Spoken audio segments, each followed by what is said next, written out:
Hello and welcome everyone. Thank you very much for tuning in. This is a screencast-o-matic presentation and recording for the part of the lesson that has looking at the textbook reading on China limits European contacts.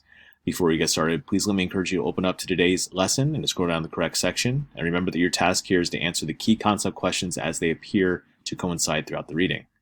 Let's go ahead and get started, and please remember that you can replay any part of this presentation for detail, clarity, or repetition later. First, let's set the stage. The European voyages of exploration had led to opportunities for trade. Europeans made healthy profits from trade in the Indian Ocean region. They began looking for additional sources of wealth. Soon, European countries were seeking trade relationships in East Asia, first with China and later with Japan.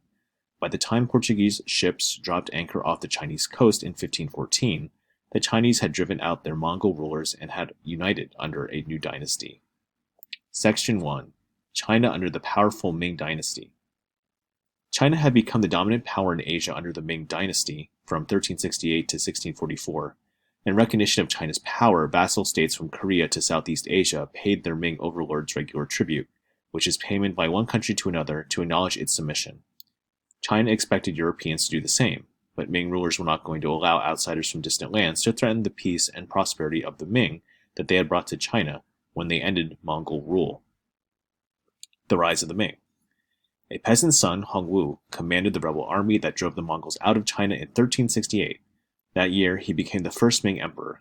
Hong Wu continued to rule from former Yang capital of Nanjing in the south, and he began reforms designed to restore agricultural lands devastated by war, erase all traces of the Mongol past, and promote China's power and prosperity.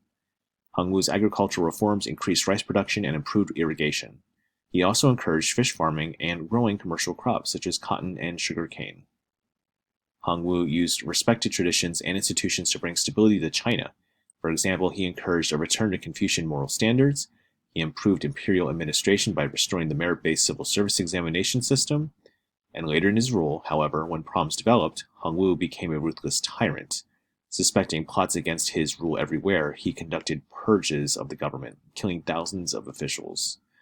Hong Wu's death in 1398 led to a power struggle. His son, Yongle, emerged victorious, and Yongle continued many of his father's policies, although he moved the royal court to Beijing. Yongle also had a far-ranging curiosity about the outside world, so in 1405, before Europeans began to sail beyond their borders, he launched the first of 7 voyages of exploration. He hoped they would impress the world with the power and the splendor of Ming China. He also wanted to expand China's tribute system. The voyages of Zheng He. A Chinese Muslim admiral named Zheng He led all of the 7 voyages. His expeditions were remarkable for their size. Everything about them was large, distances traveled, fleet size, and ship measurements. The voyages ranged from Southeast Asia to Eastern Africa, and from 40 to 300 ships sailed in each expedition. Among them were fighting ships, storage vessels, and huge treasure ships, measuring more than 400 feet long. The fleet's crews numbered over 27,000 on some voyages, and they included sailors, soldiers, carpenters, interpreters, accountants, doctors, and religious leaders. Like a huge floating city, the fleet sailed from port to port along the Indian Ocean. Everywhere Zheng He went, he distributed gifts including silver and silk to show Chinese superiority. As a result, more than 16 countries sent tribute to the Ming court, and even so, Chinese scholar officials complained that the voyages wasted valuable resources that could be used to defend against barbarians' attacks on the northern frontier. After the 7th voyage in 1433, China withdrew into isolation. Ming relations with foreign countries. China's official trade policies in the 1500s reflected its isolation. To keep the influence of outsiders to a minimum, only the government was to conduct foreign trade, and only through 3 coastal ports, Canton, Macau, and Ningbo. In reality, trade flourished up and down the coast, and profit-minded merchants smuggled cargoes of silk, porcelain, and other valuable goods out of the country into eager hands of European merchants.